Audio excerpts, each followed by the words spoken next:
국민의 생명과 안전은 누가 지키게 되겠습니까? 우리 국민의 생명과 안전 누가 지켜야 합니까? 어제 북한이 엿새 만에 또다시 탄도미사일을 발사했습니다. 지난 5월 이후 3개월도 안 되는 동안에 무려 4차례 7발의 미사일을 발사한 것입니다. 특히 이번에 발사된 미사일은 30km 저고도로 250km를 날았고 회피 기동까지 실험했다는 점에서 우리 안보에 치명적인 위협이 아닐 수가 없습니다. 사실상 현재의 우리 미사일 방어 체계로는 막을 수도 없고 또 거기에 핵탄두를 장착할 경우 가공할 위력의 비대칭 전력이 될 것입니다. 게다가 북한은 최근 SLBM 3발을 장착할 수 있는 잠수함까지 공개했습니다. 김정은이 직접 평양발 경고 운운하면서 협박까지 했습니다. 저와 우리 당은 북한의 미사일 발사를 강력하게 규탄하면서 무모한 도발을 즉각 중단할 것을 북한 김정은 정권에게 엄중 경고합니다. 그런데 국민의 생명과 안전을 책임지고 지켜야 할 문재인 대통령은 지금 뭘 하고 있습니까? 이 위중한 상황에 대통령 주재 NSC 전체 회의도 열지 않았습니다. 정의용 안보실장이 주재하는 상임위를 열어서 우려를 표명한다. 이런 보도 자료 낸 걸로 끝냈습니다. 북한은 대놓고 우리 안보를 직접 위협하고 있는데 김정은 눈치 살피느라 경고 한마디 못하는 대통령이 과연 대한민국의 국군 통수권자라고 할 수 있겠습니까? 미국은 남한 공격용 미사일이니 신경 안 쓴다고 하고 우리 대통령은 아예 모습조차 찾아볼 수 없는데 대한민국 국민들의 생명과 안전은 과연 누가 지킨다는 말입니까? 이러니 북한 정권이 미사일 발사 면허라도 받은 것처럼 공공연히 도발을 반복하는 것 아니겠습니까? 결국 문재인 대통령과 이 정권의 굴종적인 대북 정책이 지금의 안보 붕괴를 불러온 근본 원인이라고 할 수 있습니다. 우리의 대북 정책과 안보 정책을 근본적으로 바로 잡지 않는 한 북한의 도발 수위는 더욱 높아질 수밖에 없습니다.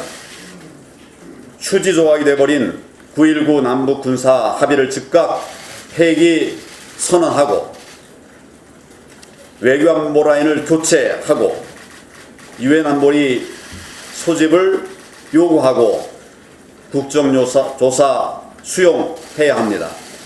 우리 당의 요구사항을 받아들일 것을 다시 한번 강력하게 촉구합니다. 또한 최근 한국과 미국 군사 전문가들이 제기하고 있는 핵무기 공유 방안도 적극적으로 검토하기 바랍니다. 문재인 대통령이 계속 무책임한 침묵으로 일관한다면 국민들께서 더 이상 묵과하지 않을 것임을 엄중히 경고합니다. 경제와 민생보다 선거가 우선입니까? 내일 일본 정부가 가기를 열어서 우리나라의 화이트리스트 제외를 결정할 예정이라고 합니다. 일촉즉발의 상황에 미국이 갈등 중재에 나섰다는 보도가 있고 태국 방콕에서 열리는 아세안 지역 안보 포럼에서 한미일 외교 장관들이 회담을 연다고 합니다. 최악의 사태만큼은 막을 수 있기를 진심으로 바랍니다. 또한 일본 정부가 양국 관계를 파국으로 몰고 갈 극단적 선택을 하지 않기를 다시 한번 강력하게 촉구합니다. 그런데 지금 집권 여당 민주당의 행태는 기가 막힐 지경입니다. 국민과 기업의 피해를 막기 위해 최선을 다해야 할 여당입니다. 그런데 한일 갈등이 총선에 긍정적이라는 요지의 보고서를 냈다고 합니다. 지금 우리 기업들은 죽느냐 사느냐 생사의 기로에 서 있는데 이 정권은 총선표 계산만 하고 있으니까 정말 한심하기 짝이 없습니다. 일본의 경제 보복을 조속히 해결할 생각은 전혀 하지 않고 내년 총선까지 끌고 가겠다는 그런 욕심을 드러낸 것입니다. 우리 당은 일본의 오판과 도발을 지속적으로 규탄해왔고 현실적 대안 제시와 초당적 협력 의지도 수차례 밝힌 바가 있습니다. 그럼에도 우리 당에게 악착같이 친일 프레임을 씌우고 반일 감정을 선동해온 이 정권의 의도가 이번에 백일하에 드러났습니다. 결국 나라의 미래야 어떻게 되든 총선만 이기면 된다는 매국적 전국 전략, 잘못된 전국 전략에 따른 것 아니겠습니까? 국가의 주도 세력이 국가적 위기 극복에 힘쓰기보다 이를 정적으로 죽이는 기회로 삼고 있습니다. 집권 여당이 국민과 기업의 고통을 외면하고 표 계산만 한다면 국민들께서 이를 준엄하게 심판하실 것입니다. 잘못된 행태를 국민 앞에 사과하고 국익과 국민을 기준으로 사태의 조속한 해결에 나설 것을 촉구합니다. 문재인 정권이 이렇게 우리 당을 집요하게 공격하고 있는데 우리 당은 하나로 힘을 모으지 못하고 있는 것 아닌가 우려가 있습니다. 참으로 안타깝습니다. 다시 한번 분명히 말씀을 드리지만 제 머릿속에는 친박, 비박 존재하지 않습니다. 저는 인사를 비롯한 어떤 의사결정에도 결코 계파를 기준으로 삼고 있지 않습니다. 민주정당에서 서로 다른 의견이 존재하는 것은 당연한 일입니다. 하지만 당과 당원, 국가와 국민을 위한 의견 표출이 아니라 자신들의 정치적인 이익을 위해 갈등을 불러일으키는 것은 결코 올바른 정치 행위라고 할 수 없습니다. 대책 없이 지도부를 흔들고 당을 분열시키는 행위를 한다면 이는 총선을 망치고 나라를 이 정권에 갖다 바치는 결과만 낳게 될 것입니다.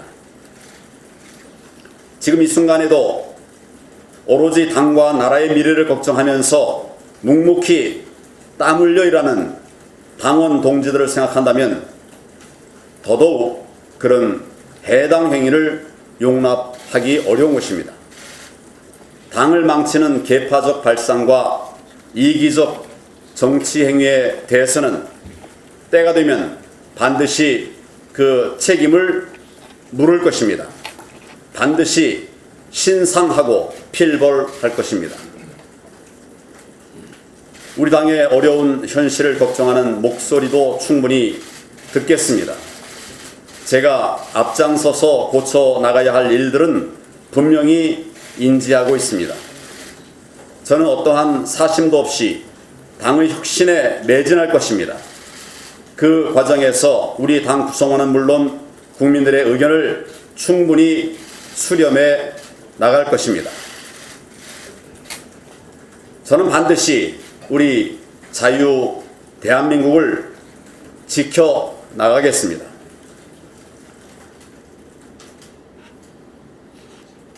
정말 여러 번 말씀드린 것처럼 죽기를 각오하고 우리 자유대한민국 지켜낼 것입니다.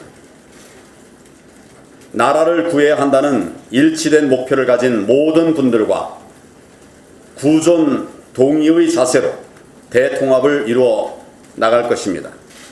진정으로 당과 나라를 사랑하고 걱정하는 마음으로 힘을 모아 주실 것을 간곡히 당부를 드립니다. 함께 이겨 나가도록 하겠습니다.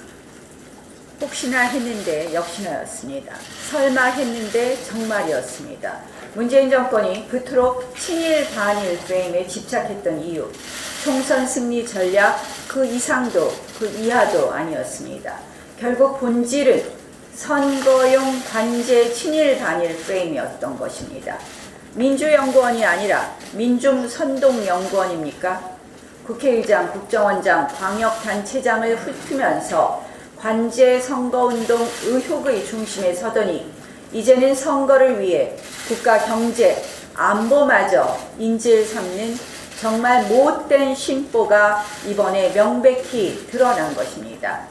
이 집권 세력은 오로지 본인들의 정권 연장, 정치적 이익만 눈앞에 있지 국익도, 외교도, 국민도, 국민의 삶도 모두 안중에 없었습니다.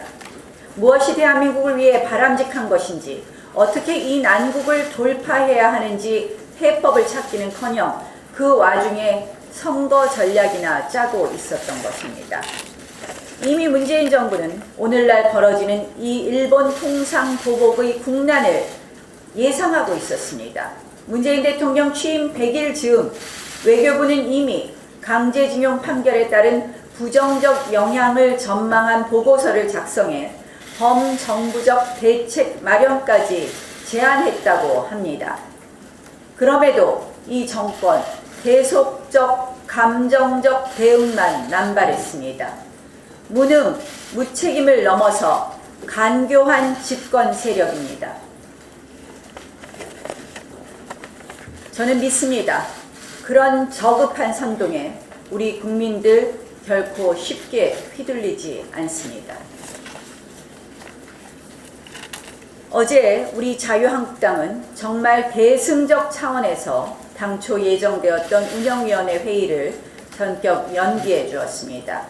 아무리 무능하고 무책임의 청와대일지라도 어쨌든 이 엄중한 국가 안보적 위기 앞에서 총력 대응해달라는 간절한 마음에서 비롯된 결단입니다. 이번만큼은 대통령께서 주재하는 NSC 회의를 열어서 단호한 대응 의지를 보여달라고 호소했습니다. 하지만 어제 우리가 또 보아야 했던 것은 북한 눈치 보는 대통령, 그리고 북한 눈치 보는 청와대였습니다. 끝내 문재인 대통령은 NSC 회의에 불참했습니다. 대통령의 직접적인 경고 메시지도 없었습니다. 이 대한민국 최대의 안보 난국에 대통령은 안 보였습니다. 우리의 헌법상 영토를 수호할 책무는 이제 대통령에서 안보실장으로 격하되었나 봅니다. 또한 이번에도 NSC 메시지는 우려 표명에 그쳤습니다. 프랑스도 규탄 성명을 내고 유엔 안보리에서도 비공개 회의를 하고 있는데 우리는 우려 표명에 그친 것입니다. 안보는 아무리 강조해도 지나치지 않습니다. 그런데도 이 집권 세력은 오롯이 안보 걱정을 하는 자유한국당에 대해서 안보 장사, 안보 퍼퓰리즘 운운합니다. 묻고 싶습니다. 또 요구합니다. 안보가 그렇게 우리에게 중요하지 않은 것인가요? 안보는 아무리 강조해도 지나치지 않습니다. 집권 세력이야말로 가짜 평화 장사 하지 마십시오. 어제 쏜 미사일이 북한은 오늘 아침에 대구경 조종 방사포라고 또 이야기했습니다. 이 부분도 저희가 짚고 넘어가야 됩니다. 문재인 정권은 어제 탄도미사일로 규정했습니다. 정보 실패입니까?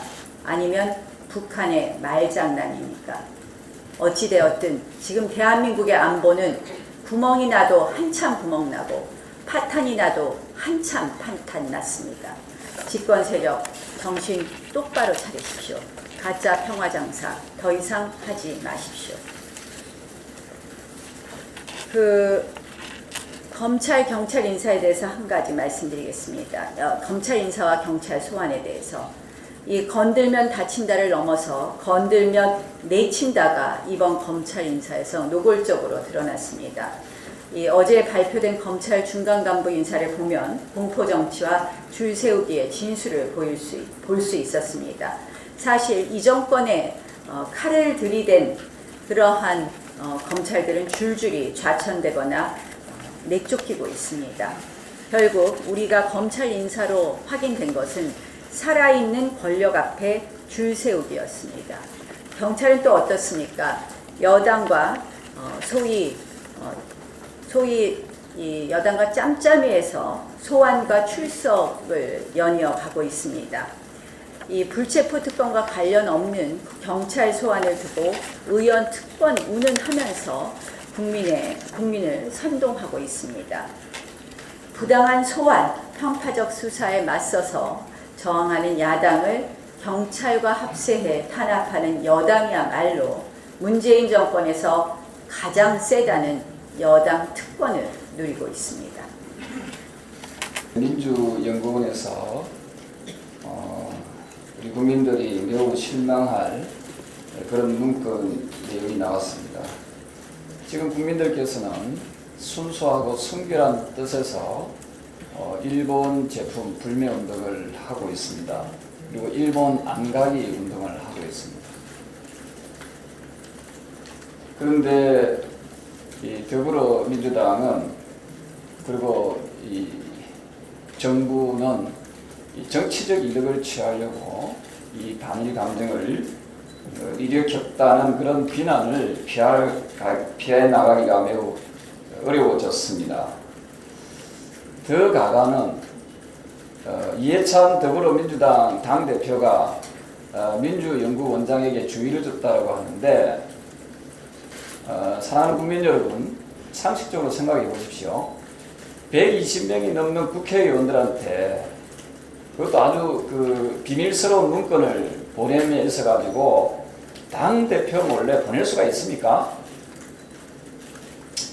저는 만약에 당대표 몰래 보냈다면 그 역시도 문제고, 알면서도 보냈는데 대표가 면피용으로 그렇게 했다면 또 그것도 문제입니다.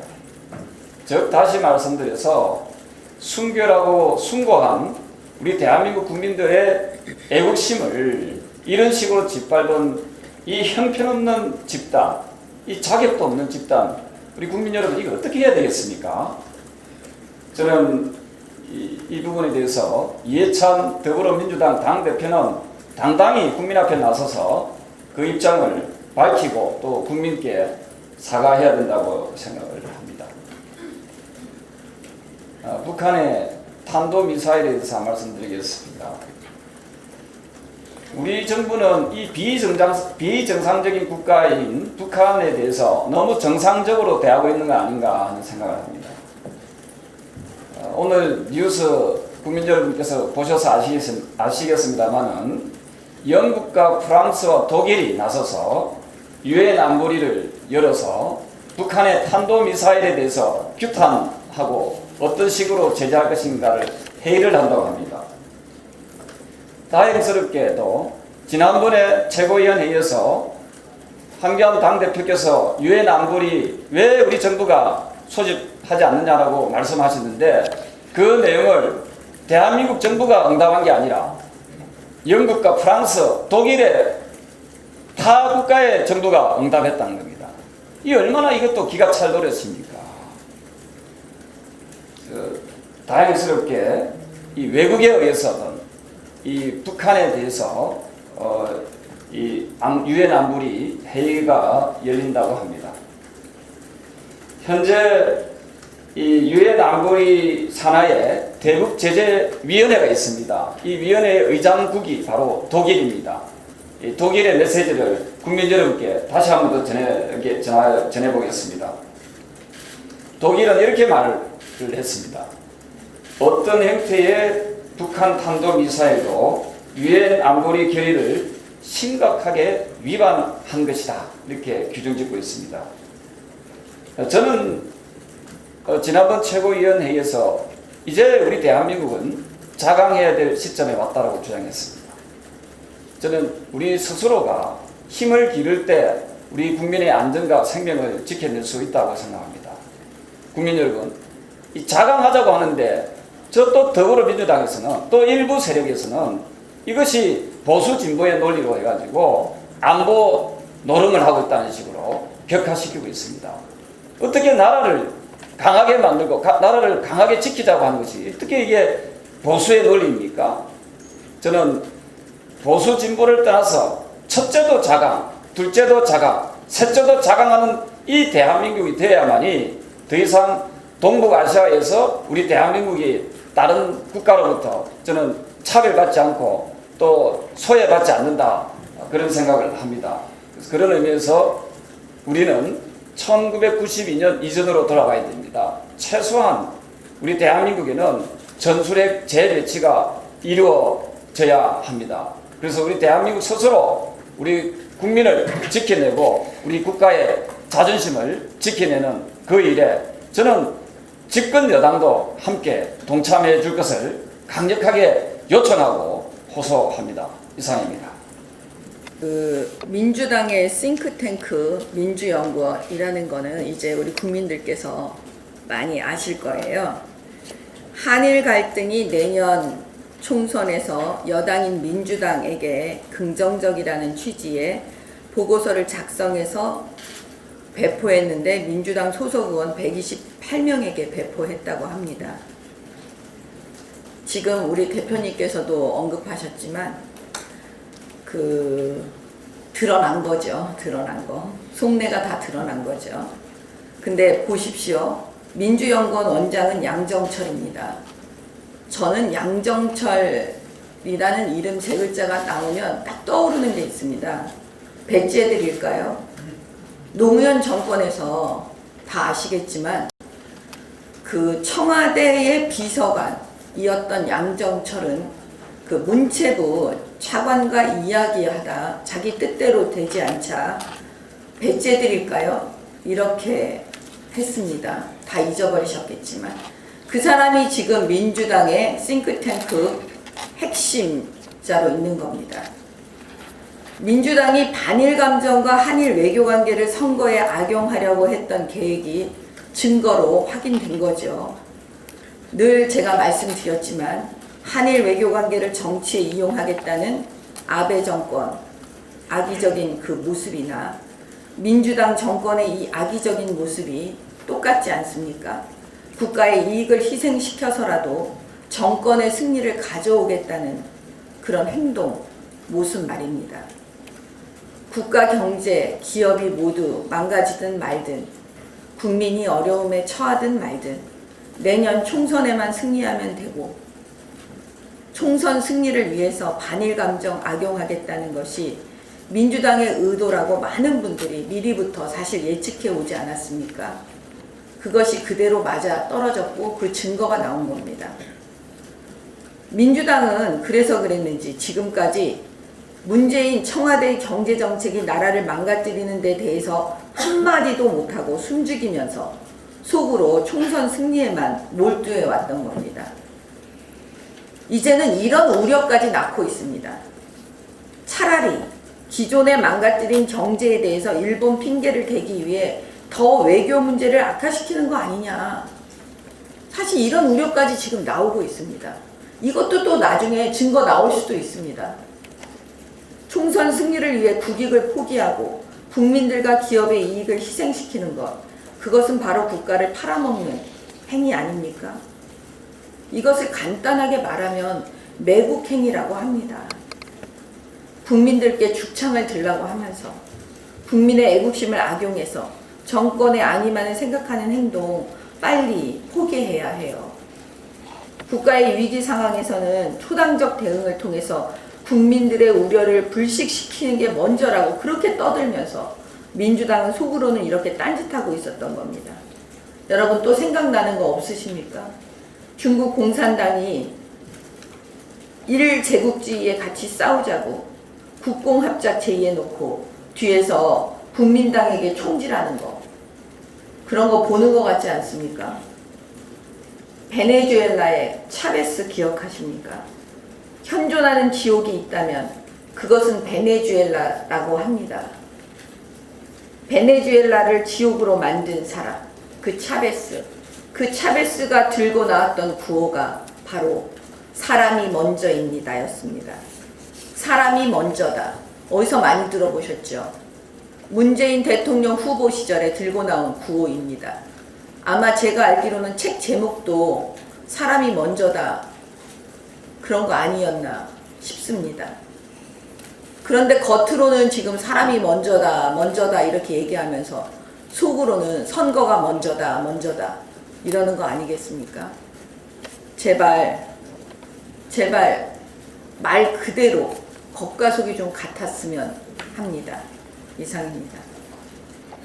고용노동부는 지난 7월 30일자로 공공부문에서 모범적으로 정규직 전환을 했다는 공공기관들의 사례를 책으로 배포한 바가 있습니다.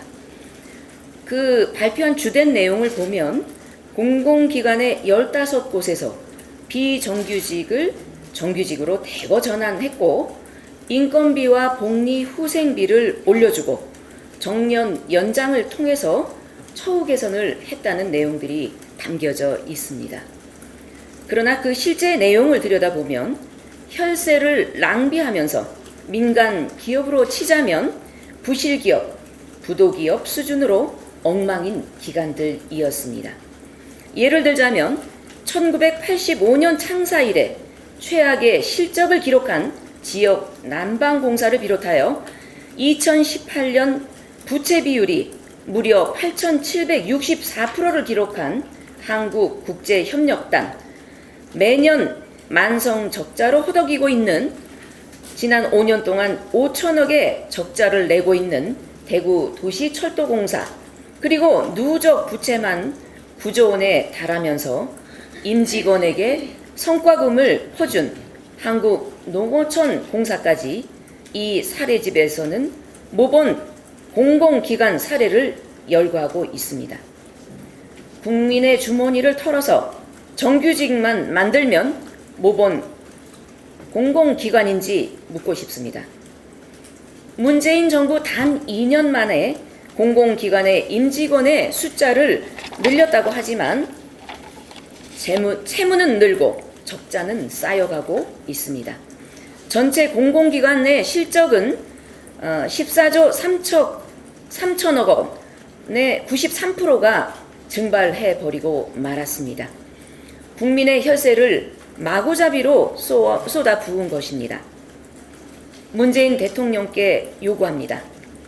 공공기관에서 일어나는 막무가내식의 혈세 퍼붓기를 중단시키고 공공기관의 효율성과 경쟁력을 제고시킬 진정한 대책을 마련하고 평가해 주시길 바랍니다. 이상입니다. 학생들을 대신해서 조국 전 수석에게 묻고 싶습니다. 조국 수석 임명 후 강의를 할 교수가 모자라 실제로 형법 강의가 줄었다. 우리의 학습권이 침해받았다. 이런 학생들의 주장은 공정하고 타당한 주장이 아닙니까? 조국 전 수석은 2004년 폴립에서 비판 기고글의 제목이 교수와 정치 지켜야 할 금도였습니다. 그리고 폴리페서들의 공백 그리고 그런 복귀가 정의롭지 못한 일이라고 비판을 했죠. 그리고서는 실제 2008년에는 폴리페서를 규제하는 윤리 규정을 마련할 것을 촉구를 했습니다. 법의 미비에도 온당히 지식인이라면 그리고 학생을 가르치는 교수로서의 본분을 다하는 사람이라면 마땅히 그래야 한다는 금도 윤리를 강조한 것 아니겠습니까? 이제 제자들이 묻는 것입니다. 교수님께서도 그 금도와 윤리를 지켜서 언행일치하실 건지 말입니다. 그런데 법과 제도상 자신의 복직은 문제 없다는 조국 전 수석의 발언을 보면 법이 문제가 없다잖아. 윤리 금도는 남의 일. 이런 입장이신 모양입니다.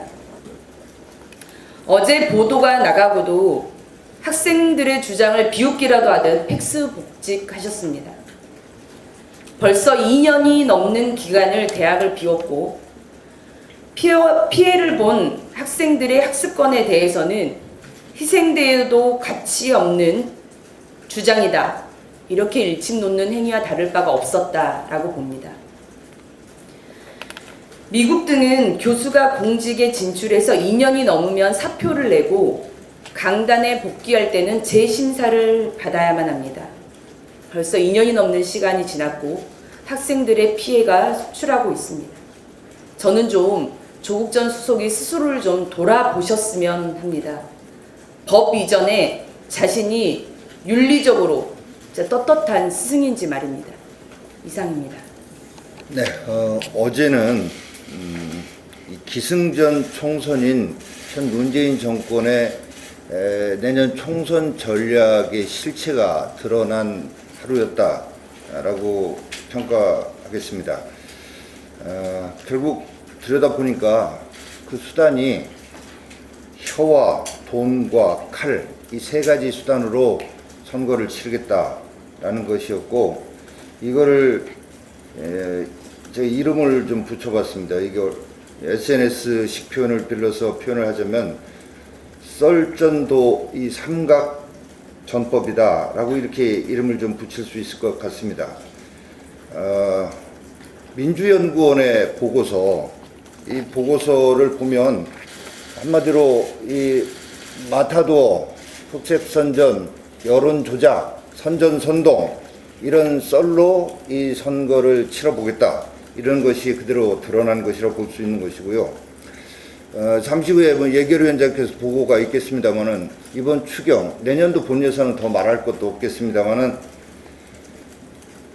복지를 내세워서 현금을 살포하고 경제 위기를 내세워서 현금을 살포하고 자치분권을 내세워서 현금 살포하고 생활 SOC라고 내세워서 현금 살포하고 태양광 신재생 에너지 등등 관련해서 현금 살포하는 쩐의 선거판으로 만들고 있습니다. 도와 관련해서는 어제 검찰 중간간부급 인사가 있었습니다. 이미 예상됐던 거지만 윤석열 사단의 검찰 점령극이었습니다. 검찰 줄세우기 인사였습니다. 자, 그래서 이런 정말 저급한 썰전도에 이런 선거 삼각전법으로 선거를 치르려고 하는 이 민주당의 정말 저급한 선거 전략, 국민들께서 다 들여다보시고 정말로 냉엄하게 심판해 주실 것이다 라는 이런 말씀을 드립니다. 북한의 미사일 도발과 관련해서 어제 엿새 만에 다시 도발이 있었던 것인데요. 그 엿새 전부터 어제까지 문재인 대통령, 군 최고 통수권자가 하신 일이 무엇입니까? 제주도와 저도 섬을 돌면서 조선 백성들이 가장 참혹했던 시기인 임진왜란 시기 회상하는 멘트를 날린 거, 이런 모습이 아니라 그 엿새전 도발 이후에 대통령이 정말로 청와대 벙커에서 비상 상태로 대기하면서 국민들을 안심시키는 이런 모습들을 보여주기를 기대하는 것이 국민들의 마음일 것입니다. 제주도와 저도를 또는 대통령께 우리 국민들이 묻습니다. 무엇이 중요한디? 도대체 뭐가 대통령께는 중요한 것입니까? 거기다가 이런 상황 속에서 국방장관은 뭐라고 했습니까? 이게 뭐 단거리 그 탄도 미사일이든 뭐 북한이 얘기하는 방사포든 이게 미국 겨냥한 게 아니고 우리 대한민국 국민을 겨냥한 게 분명한데도 불구하고 국방장관이라고 하는 사람이 가정법을 사용해서 가정법상 적이라고, 북한이 적이라고 했는데 도대체 이 국방장관이라는 사람은 어떤 일이 벌어져야 가정법 적이 아니고 북한이 리얼 적, 레알 적이 될 것인가 묻지 않을 수 없습니다. 거기다가 이 사람이 9.19 군사합의 충실히 이행한다고 해서 우리 안보 태세가 약해지지 않는다, 오히려 강해지고 있다. 그리고 이 북한의 이스칸데르급 미사일에 대해서 우리 방어 자산의 요격 성능 범위에 들어있다. 이렇게 근거 없는 자신감, 뻔뻔하고 정말 낯뜨거운 얘기를 하고 있는데 이 국방장관 정말 국민들 보시기에 뻔뻔함의 끝판왕이고 대한민국 군인의 명예를 짓밟고 있다. 정말 최소한의 자존감도 없는 사람이다라고 이렇게 평하지 않을 수 없습니다. 당장 그 자리에서 내려오기 바랍니다. 이상입니다. 제가 간단하게 말씀드리겠습니다. 저희 자유한국당이 지금 이 정말 국가와 국민을 생각해서 자강해야 된다고 이야기하고 있는 걸 지금 더불어민주당과 일부 단체에서는 이걸 안보 포퓰리즘이라고 평가하고 있습니다. 그러면 저는 이 부분에 대해서 공개 토론을 제안합니다. 그래서 여러분들께서 언론 뒤에서 숨어서 얘기하지 말고 공개적으로 당당하게 저희와 토론해 줄 것을 이 자리에서 정식으로 제안합니다. 이상입니다. 당초에 정부에서 1,200억이라고 하더니 예산 심사관에서 3,000억, 또 막판에는 7,929억 원으로 불어났다가 최종적으로 정부 측에서 2,732억 원을 요구하고 있습니다. 정부 측에서 요구한 2,732억 원은 대부분 연구 용역 예산과 성능평가 테스트 용역 예산입니다. 즉 2,732억 원을 투입해서 정부가 일본의 무역 보복에 대응할 26개의 소재와 부품 등을 생산할 기술을 개발해서 수입을 대체하겠다라는 것입니다. 구체적으로 이 용역 예산으로 연구 과제를 정하고 한 달에서 석 달가량 걸리는 공모 절차를 거쳐서 연구 용역을 수행할 연구자를 선정해서 용역을 발주하고 또 용역이 6개월에서 1년 정도 후에 용역 결과가 나오면 이를 바탕으로 26개 부품 소재 등을 실제 생산하는 신뢰도 평가 등을 나서고 그 과정 끝에 이 생산해도 될 만큼 성공적이면 기업의 생산 설계 자금을 지원해서 대량 생산하게 해서 수입 대체 효과를 거두겠다는 것입니다. 그 이야기를 가만히 들어보면 이 어린 시절 들은 옛날 이야기가 생각납니다. 이 옹기장수 아저씨가 옹기 위에 앉아있는 메추리를 보고 저 메추리를 잡아서 병아리를 사고 그 병아리를 키워서 닭에서 암탉이 알을 낳으면 그 암탉의 달걀을 팔아서 송아지를 사고 이 송아지를 키워서 새끼를 낳으면 이 서로 소판 돈으로 논을 사서 농사를 지어서 큰 부자가 되겠다라고 기뻐하는 옛날 이야기입니다. 일본 정부는 오늘 내일 중으로 이 자국의 산업용 소재 부품에 대해서 화이트리스트 제외 여부를 결정하겠다라는 소식입니다. 대체로 일본산 소재 부품은 그것을 우리나라 산업체에서 구입해서 쓰는 이유가 첫째는 가장 싸거나 둘째는 비싸더라도 품질이 제일 좋거나 또는 비싸서 국산으로 대체하려고 해도 특허가 걸려있거나 또는 생산이 가능해도 품질이 따라가지 못해서 그래서 일본 소재 부품을 사용하고 있다고 합니다. 이 판국에 2,732억 원의 예산으로 용역을 발주해서 수입을 대체하겠다니 이게 과연 어느 천년에 어느 세월에 이게 가능하겠는가 하는 생각이 듭니다. 아마 이 정부의 이 대책은 옹기장수가 부자가 되겠다는 계책보다 못한 것 아닌가라는 생각입니다. 그렇지만 정부 여당은 이 예산을 통과시켜 주지 않아서 일본의 무역 보복에 대응하고 있지 못하고 있다. 이런 주장을 하면서 이 경솔한 처신으로 일본의 무역 보복을 초래한 문재인 정권의 잘못을 우리 당에 뒤집어 씌우기 위해서 혈안이 되어 있습니다. 그런데 지난 7월 12일 예결위 종합정책 질의 당시에만 해도 1200억 원 가량의 대일 무역보복 예산이 필요하다라고 하면서 그 예산의 명목조차 제출하지 못했습니다. 이후에 8천억 원이 필요하다라고 하다가 지난 7월 19일 예결위 소위 심사 도중에 저에게 따로 구윤철 기재부 2차관이 정부 측에서 2,732억 원 정도의 예산이 필요하다라고 총액을 귀뜸한 것이 처음으로 예결위에서 정부 측의 예산 요구 상황을 들은 것입니다. 즉 총액 규모를 들은 것이 지난 7월 12일입니다. 그리고 7월 19일에 와서 비로소 정부의 일본 무역 보복 대응 예산 2,732억 원이 국회 총액 숫자로 알려진 것입니다. 7월 19일에.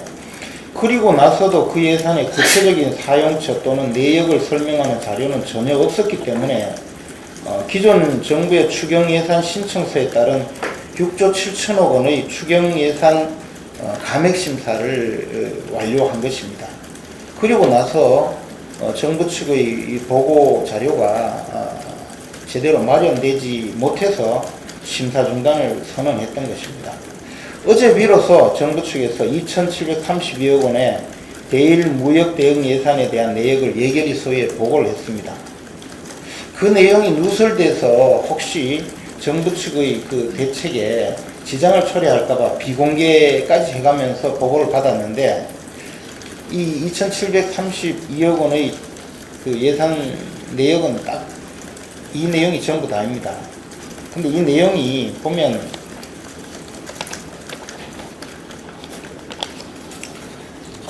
몇 가지만 말씀드리자면 1 해서 소재부품 기술개발 사업 추경 650억 원 해서 일본 수출 규제 3개 대상 품목을 포함해서 대일 수입 비중이 높고 주력 산업 분야의 파급 효과가 커서 개발 시급성이 높은 기술 개발에 650억 원이 소요된다. 그래서 650억 원은 26개 품목 곱하기 50억 원. 그러니까 한 품목당 50억 원 배정하겠다. 그 다음에